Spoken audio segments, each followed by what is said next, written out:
Fill your cat's bowl to the top, leave it out all day just in case, and toss them a few extra treats every time they meow? You probably think you're being a good, responsible cat parent. But what if I told you those exact habits are quietly shortening your cat's life?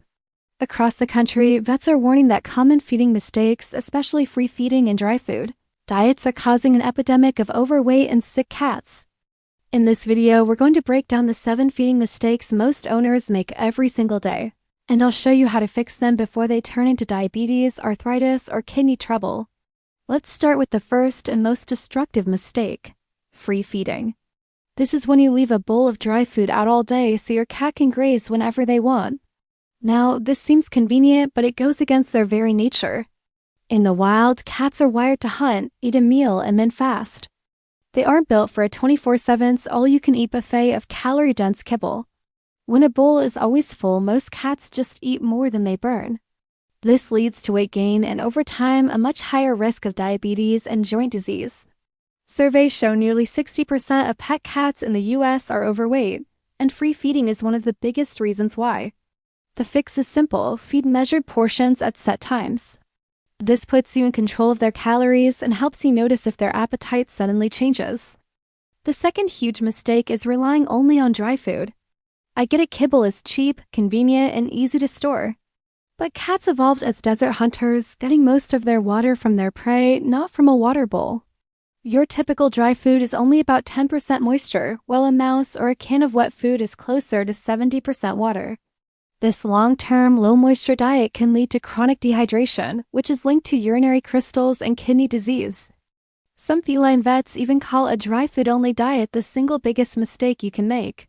You don't have to ditch kibble entirely, but adding daily wet meals can dramatically improve your cat's hydration and urinary health. Mistake number 3 is overestimating how much food your cat actually needs. The feeding guidelines on the bag? They're often written for active, ideal weight cats and can be more like marketing than medical advice. If you just fill the bowl until it looks right or follow the highest suggested amount, you're probably overfeeding. A much safer approach is to start with a little less than the guideline suggests and then watch your cat's body. You should be able to feel their ribs but not see them, and they should have a visible waist when you look down from above. If your cat looks more like a furry football, the portions are too big, even if they seem happy with constant refills. And here's your mid-video wake-up call. In most homes with an overweight cat, the problem isn't some rare disease or bad genetics. It's the human holding the food scoop. Every single day, someone who adores their cat is slowly pushing them toward arthritis and diabetes with just a few extra kibbles. But the good news is that same human that you can also be the one who adds years of healthy life, just by changing how and when food goes into that bowl. The fourth mistake is ignoring hydration just because the water bowl is always there. Cats are notoriously bad drinkers. They often don't feel thirst the way we do.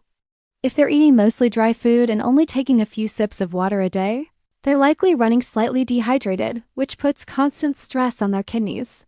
The solution? Add wet food, of course, but also try offering multiple water stations around the house. Use wide ceramic or stainless steel bowls and consider getting a cat fountain. Many cats who ignore standing water will happily drink from a flowing source, and that simple change can be the difference between a healthy bladder and recurring vet bills. Mistake number 5, feeding the same food for their entire life. Kittens, adults, seniors, and cats with health issues all have different nutritional needs. A lot of people grab a bag labeled for all life stages and just stick with it for years. But kittens need more calories to grow, while seniors might need less. An indoor, low-activity cat needs far fewer calories than an outdoor hunter. You should work with your vet to pick the right food for your cat's current age and lifestyle, and then review that choice as they get older. It's one of the simplest ways to prevent silent nutritional problems down the road. Number 6 is a big one: using food to fix every emotion or behavior. Does your cat meow, follow you around, or just look bored? Do you immediately reach for the treat bag? If so, you've accidentally taught your cat that begging equals food. This creates a cycle where the cat meows more, you feed more, and the weight just creeps up. Behavior experts suggest flipping this script. When your cat begs outside of meal times, try playing with them with a wand toy, giving them some pets, or just interacting for a few minutes.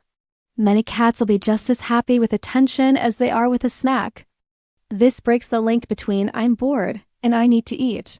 And finally, Mistake number 7, making mealtime stressful, especially in a multi-cat home. Putting one big bowl down for everyone can create competition and anxiety. Some cats will scarf down food too quickly, while others get pushed away and don't eat enough. Plus, it makes it impossible to know who's eating what. If one cat gets sick and loses their appetite, you might not notice for days.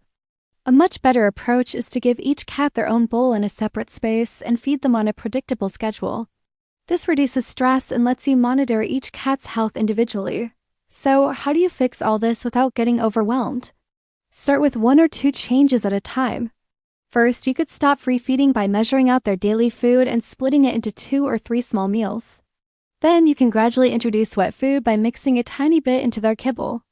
At the same time, check your cat's weight and body shape. If you're not sure what a healthy weight looks like, your vet can show you. You can also make meal times more engaging by using food puzzles or slow feeders. These tools make your cat work a little for their food, which slows them down, burns mental energy, and taps into their natural hunting instincts. For an overweight cat, a puzzle feeder can turn a mindless graze into a satisfying little game. Many cats actually become less demanding between meals when they feel more stimulated by how they eat. Most importantly, don't beat yourself up for past mistakes. Almost every cat owner has made at least one of these, often because old advice or marketing made bad habits seem normal. What matters is what you do now. By measuring portions, adding moisture, and separating food from emotion, you're not just correcting your technique, you're buying your cat more comfortable, active, and happy years of life. If this opened your eyes to even one mistake you've been making, remember, your cat can't read labels or measure portions. That's all on you. If this helped, tap the like button and share it with another cat parent who just keeps topping off the bowl.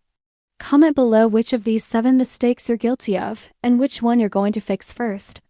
And if you want more science-based tips to build a healthier bond with your cat, hit subscribe and turn on the notification bell so you never miss a new video. Thanks for watching.